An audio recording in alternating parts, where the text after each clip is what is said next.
નાસ્તા ફરતા હત્યાના પ્રયાસના આરોપી તેમજ 10 વર્ષથી અપહરણના આરોપીને ભીલાડ પોલીસ ટીમે ઝડપ્યા। વલસાડ જિલ્લાની ભીલાડ પોલીસને મોટી સફળતા મળી છે, જેમાં વર્ષોથી નાસ્તા ફરતા બે ગંભીર ગુનાઓના આરોપીઓને અલગ અલગ રાજ્યોમાંથી ઝડપી પાડવામાં આવ્યા છે। ભીલાડ પોલીસ સ્ટેશનમાં વર્ષ 1997ના હત્યાના પ્રયાસના ગુનામાં નાસ્તો ફરતો આરોપી રામકરણ વિજયપાલને ઉત્તર પ્રદેશના ફરીદાબાદમાંથી ઝડપી લેવામાં આવ્યો છે, જ્યારે 2015ના અપહરણના ગુનામાં નાસ્તો ફરતો આરોપી મનીષભાઈ ગૌતમસિંહ જાત્યસિંહ રાજપૂતને નવી દિલ્હીથી પકડી પાડવામાં આવ્યો છે। આ કામગીરી મેડી સુરત પોલીસ મહાનિરીક્ષક શ્રી પ્રેમવીરસિંહ, વલસાડના પોલીસ અધિક્ષક ડૉક્ટર કરણરાજ વાઘેલા તથા વાપી વિભાગના નાયબ પોલીસ અધિક્ષક BM દવેના માર્ગદર્શન હેઠળ ભીલાડ પોલીસ સ્ટાફ દ્વારા હાથ ધરવામાં આવી હતી।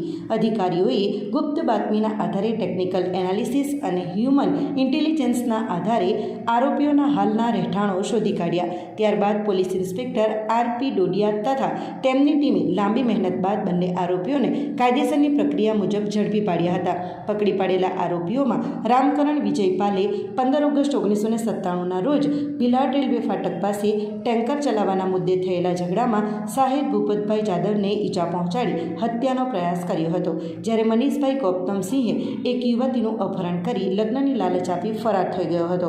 આમ વર્ષો જૂના ગુનાઓના આરોપીઓને પકડી પાડીને ભીલાડ પોલીસની ટીમે ફરી એકવાર દાખલો પૂરતો કર્યો છે કે પોલીસ કોઈપણ ગુનાને ભૂલતી નથી।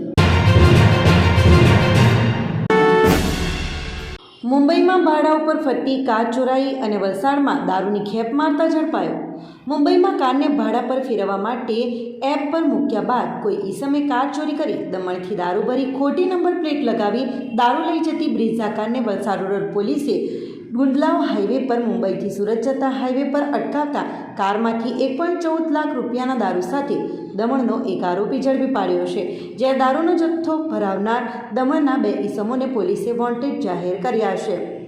વલસાડ રૂરલ પોલીસની ટીમ પેટ્રોલિંગમાં ફરી રહી હતી તે દરમિયાન બાતમી મળી હતી કે એક બ્રિઝા કારમાં દારૂ ભરી સુરત લઈ જવાતો હોવાની બાતમીના આધારે વલસાડ રૂરલ પોલીસની ટીમે વલસાડના ગુંદલાવ નેશનલ હાઈવે નંબર 48 પર વોચ ગોઠવી ઊભા રહેતા બાતમીવાળી બ્રિઝા કારનો આગળનો નંબર MH03DA3231 અને પાછળનો નંબર GJ15CJ 5971ને અટકાવી તેની અંદર તપાસ કરતાં દારૂ બિયરની બોટલો નંગ 408 કિંમત ₹1,14,084 રૂપિયાનો દારૂ અને કાર બ્રેઝા કારની કિંમત 5 લાખ, એક મોબાઈલ ફોન કિંમત ₹5,000 મળી કુલ 6,19,084નો મુદ્દામાલ સાથે આરોપી આકાશ દિલીપભાઈ કટારિયા રહે મસાર ચોક નાની દમણ એરપોર્ટ રોડ દત્તસાગર સોસાયટી દમણની ધરપકડ કરી હતી। પકડાયેલા આરોપીને પૂછપરછ કરતાં આ દારૂનો જથ્થો ભરાવનાર જોન્ટી ઉર્ફે વિકી ભરતભાઈ પટેલ રહે કચ્ચીગામ દમણ તથા જીગર ઉર્ફે શિવમ અશોકભાઈ કામલી રહે કોડીવાડ દમણને પોલીસે વોન્ટેડ જાહેર કર્યા છે। પકડાયેલા આરોપીની પૂછપરછ કરતાં આ કાર મુંબઈમાં કારને ભાડે ફેરવવા માટે માલિકે એપ ઉપર જાહેરાત મૂક્યા બાદ એક ઈસમે કારને ભાડે લઈ ગયા બાદ આ કારની ચોરી થઈ હતી, જે અંગે કારના માલિકે મુંબઈ પોલીસમાં ફરિયાદ નોંધાવી હતી। જોકે દારૂની ખેપ મારતી વખતે બ્રેઝા કાર વલસાડ ખાતે ઝડપાઈ છે। હાલ તો પોલીસે કાર અને મુદ્દામાલ જપ્ત કરી વધુ તપાસ હાથ ધરી છે અને દારૂની ખેપ મારતા બુટલેગરને કાર ચોરી છે કે અન્ય કોઈ ઈસમે ચોરી કરી તે દિશામાં પોલીસે તપાસ હાથ ધરી છે। ગુજરાત રાજ્યના યાત્રાધામ બોર્ડના સચિવ રમેશ મિર્ઝા ગ્રામ પંચાયતની ઔપચારિક મુલાકાતે। વલસાડ જિલ્લામાં ઉમરગામ તાલુકાના નારગોલ ગામે યાત્રાધામ બોર્ડના સચિવ રમેશભાઈ મિર્ઝા ઔપચારિક મુલાકાતે આવી પહોંચ્યા હતા। નારગોલ ગ્રામ પંચાયત કચેરી ખાતે સરપંચ સ્વીટીબેન ભંડારી, પૂર્વ સરપંચ યતીનભાઈ ભંડારી, જયેશભાઈ બારી, કાંતિભાઈ સહિત ગામના આગેવાનોએ તેઓનું પુષ્પગુચ્છ આપી સ્વાગત કર્યું હતું। પૂર્વ સરપંચ યતીનભાઈ ભંડારીએ નારગોલ ગામની પૃષ્ઠભૂમિ વિશે રમેશભાઈ મિર્ઝાને વિસ્તૃત જાણકારી પૂરી પાડી હતી। સાથે નારગોલ ગામનો પ્રવાસન અને યાત્રાધામ તરીકેનો વિકાસ થાય તે માટે સહયોગ આપવા અનુરોધ કર્યો હતો। ઉમરગામ તાલુકામાં સરીગામ અને ઉમરગામના ઔદ્યોગિક વિકાસ હરણફાળ ગતિએ થઈ રહ્યો છે। સાથે જ નારગોલના 4 કિલોમીટર લાંબા દરિયા કિનારાને આંતરરાષ્ટ્રીય કક્ષાએ પ્રવાસન સ્થળ તરીકેની ઓળખ મળે તે માટે ગ્રામ પંચાયત કક્ષાએ તેમજ સરકાર દ્વારા સંયુક્ત પ્રયાસો થઈ રહ્યા છે। નારગોલ ગામની બ્લુ ફ્લેટ માટેની પસંદગી કરાયું છે તે દિશામાં સરકારી વિભાગના અધિકારીઓ તથા સ્થાનિક પંચાયત કક્ષાએથી નોંધપાત્ર કામગીરી થઈ રહી છે. સરપંચ સ્વીટીબેન ભંડારી, પૂર્વ સરપંચ યતીનભાઈ ભંડારીએ યાત્રાધામ બોર્ડના સચિવ રમેશભાઈ મિર્જાની મુલાકાત સંદર્ભે જાણકારી આપી હતી. ઉમરગામ તાલુકા મામલતદાર દલપતભાઈ આ પ્રસંગે નારગોલ ગ્રામ પંચાયત ખાતે ઉપસ્થિત રહ્યા હતા. રમેશભાઈ મિર્જા, તાલુકા મામલતદાર દલપતભાઈ તથા સરપંચ સ્વીટીબેન સહિત ઉપસ્થિત આગેવાનોએ નારગોલ દરિયા કિનારાની મુલાકાત લીધી હતી. આજરોજ અમારા નારગોલ ગામની અંદર મિર્જા સાહેબ જે પ્રવાસન સ્થળના જે સચિવ છે આવ્યા હતા. અમારે નારગોલ ગામની મુલાકાત લીધી હતી. દરિયા કિનારો અને નારગોલ ગામ માટે આજે અમે ખૂબ લાગણી અનુભવીએ છીએ, કારણ કે ગઈકાલની વાત કરીએ તો ડીડીઓ સાહેબે પણ અમારા નારગોલ ગામને બ્લુ ફ્લેગ પ્રોજેક્ટ જાહેર કર્યો છે અને આજે એમણે આ સચિવ આવીને પણ અમને અમારા નારગોલ ગામ માટે જે બધું કામકાજ અને નારગોલ ગામનો વિકાસ થાય અને નારગોલ ગામમાં વધુ આગળ વધે અને નારગોલ ગામના સાથે સાથે આજુબાજુના ગામોને પણ ધંધા રોજગારી મળે એવું બધું ઊભું કરવા માટે જે અમને આજે તક આપ્યો છે એ બદલ નારગોલ ગ્રામ પંચાયત એમનો ખૂબ ખૂબ આભાર વ્યક્ત કરે છે અને ખૂબ જ લાગણી વ્યક્ત કરે છે. સમગ્ર ગુજરાત રાજ્યમાં માત્ર એક શિવરાજપુર બીચ છે જે બ્લુ ફ્લેગ બીચ તરીકે ઓળખાય છે અને એ બ્લુ ફ્લેગ વ્હાઇટ કેટેગરીનો જે બ્લુ ફ્લેગ જે બીચ છે અન્ય કોઈ પણ બીચ ગુજરાતનો ન હતો, પરંતુ માનનીય નરેન્દ્રભાઈ મોદીની સરકાર, ભૂપેન્દ્રભાઈ પટેલ ગુજરાત રાજ્યના મુખ્યમંત્રીની સરકાર અને ઉત્સાહી અધિકારીઓની ટીમના નેતૃત્વથી અને એમની દીર્ઘદ્રષ્ટિથી નારગોલ ગામને એક એલિજિબલ બીચ તરીકે બ્લુ ફ્લેગ માટે એમણે સિલેક્ટ કર્યો છે અને એ દિશામાં અત્યારે કામગીરી કરી છે. વલસાડ જિલ્લાના ઉત્સાહી જિલ્લા વિકાસ અધિકારી, ઉમરગામ તાલુકાના તાલુકા વિકાસ અધિકારીની ટીમે પણ આ દિશામાં કામગીરી હાથ ધરી છે અને એમાં ગ્રામ પંચાયત નારગોલ ગ્રામ પંચાયતના સરપંચ અને સભ્યોની ટીમ ખડે પગે આ કામગીરીને શરૂઆત કરી દીધી છે. અત્યારે જોઈ શકો છો કે અન્ય બીચોની તુલનામાં નારગોલ ગામની બીચની સફાઈ અને ગામની સફાઈ ખૂબ સારી રીતે થઈ રહી છે. એમાં પણ વેગ મળશે. અહીંયા પાયાની સુવિધાઓ ઊભી કરવામાં આવશે. થોડા સમય પહેલાં અહીં ઇકો ટુરિઝમની સગવડો ઊભી કરવામાં આવી છે. અહીં લોકો આવતા હોય એના માટે પાયાના સુવિધાઓ ઊભી કરવામાં આવી છે. વધુ સુવિધા અહીંયા ઊભી થવા જઈ રહી છે અને નારગોલ ગામનો બીચ આવનારા દિવસોમાં બ્લુ ફ્લેગ બીચ તરીકે જાહેર કરવા માટેની જે પ્રોસિજર છે એ પૂરી કરવાના ભાગરૂપે ટૂંક સમયની અંદર નીધરલેન્ડથી ટીમ, આંતરરાષ્ટ્રીય લેવલની આ ટીમ નારગોલની મુલાકાત કરવાના છે. ત્યારે આજની આ મુલાકાત ખૂબ મહત્ત્વની હતી સચિવશ્રીની અને એમની મુલાકાતને અમે આવકારી છે. એમનું અમે ખૂબ સત્કાર અને સ્વાગત કર્યું છે અને આથી અમે નારગોલ ગામની જનતા અને ગ્રામ પંચાયત ખૂબ આનંદની લાગણી અનુભવીએ છીએ અને ગુજરાત સરકાર અને ભારત સરકારનો અમે આભાર વ્યક્ત કરીએ છીએ. દાદરાનગર હવેલી સર્કિટ હાઉસની બાજુનું ગાર્ડન સાંજે 7 વાગ્યે જ બંધ કરી દેવાય. વેકેશનમાં ગાર્ડન વહેલા બંધ કરાતા લોકોમાં નારાજગી.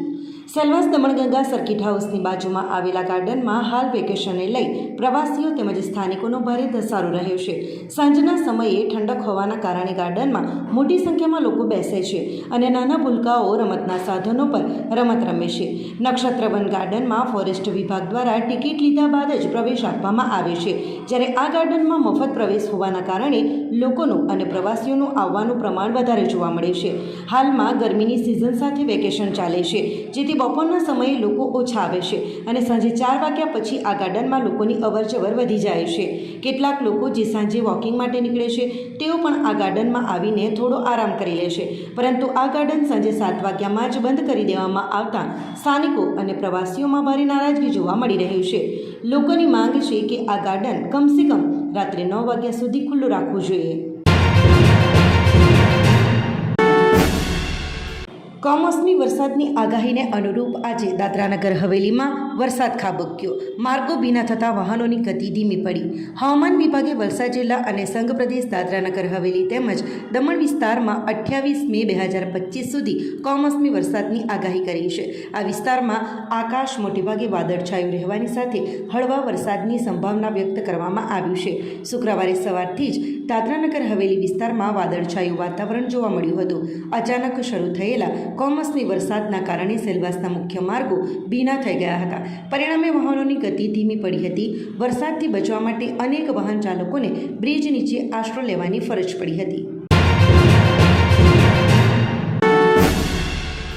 વલસાડના ધમડાજી હાઈવે ઉપર ચૂનો ભરેલા ટેન્કરના પાછળ રેતી ભરેલા ડમ્પર ઘૂસી જતા અકસ્માત સર્જાયો. વલસાડના ધમડાજી નેશનલ હાઈવે ઉપર સુરતથી મુંબઈ તરફ જતા હાઈવે ઉપર કાર ચાલકે અચાનક બ્રેક મારી દેતા ટેન્કર ચાલકે કારને બચાવવા માટે બ્રેક મારતા ટેન્કરના પાછળ રેતી ભરેલું ડમ્પર ધડાકાભેર ઘૂસી જતા અકસ્માત સર્જાયો હતો, જેમાં ચાલકનો આબાદ બચાવ થયો હતો. ઘટના સ્થળ પરથી મળતી માહિતી મુજબ વલસાડના ધમડાજી નેશનલ હાઈવે નંબર 48 સુરતથી મુંબઈ તરફ જતા હાઈવે ઉપર વહેલી સવારે કાર ચાલકે અચાનક બ્રેક મારતા તેના પાછળ આવતું ચૂના ભરેલું ટેન્કર ચાલક બ્રેક મારવા પણ મજબૂર બન્યા હતા. ટેન્કર ચાલકે બ્રેક મારતા રેતી ભરેલું ડમ્પર ટેન્કરની પાછળ ઘૂસી જતા અકસ્માત સર્જાયો હતો, જેમાં ચાલકોનો આબાદ બચાવ થયો છે. જ્યારે આ અકસ્માતને લઈને હાઈવે ઉપર 4 કિલોમીટર સુધી ટ્રાફિક જામના દ્રશ્યો સર્જાયા હતા. હાઈવે ઓથોરિટી ઘટના સ્થળે પહોંચી અકસ્માતગ્રસ્ત વાહનોને રસ્તા પરથી સાઈડે કરાવી ટ્રાફિક હલ કરી વાહન વ્યવહાર ફરી ચાલુ કરાવ્યો હતો. ભાજપના રાષ્ટ્રીય અધ્યક્ષ જે.પી. નડ્ડાની સૂચના અનુસાર પાર્ટીએ તારીખ 21 મે 2025થી 31 મે 2025 દરમિયાન પુણ્યશ્લોક અહલ્યાબાઈ હોલકરની 300મી જન્મજયંતિ મોટા પાયે ઉજવવાનું નક્કી કર્યું છે, જેમાં તારીખ 21 મે 2025થી 31 મે 2025 દરમિયાન પ્રદેશ કક્ષાએ તેમજ જિલ્લા મહાનગર સ્તરે ભાજપ મહિલા મોરચા બિન સરકારી સંસ્થાઓના સહયોગથી વિવિધ કાર્યક્રમોનું આયોજન કરવામાં આવનાર છે.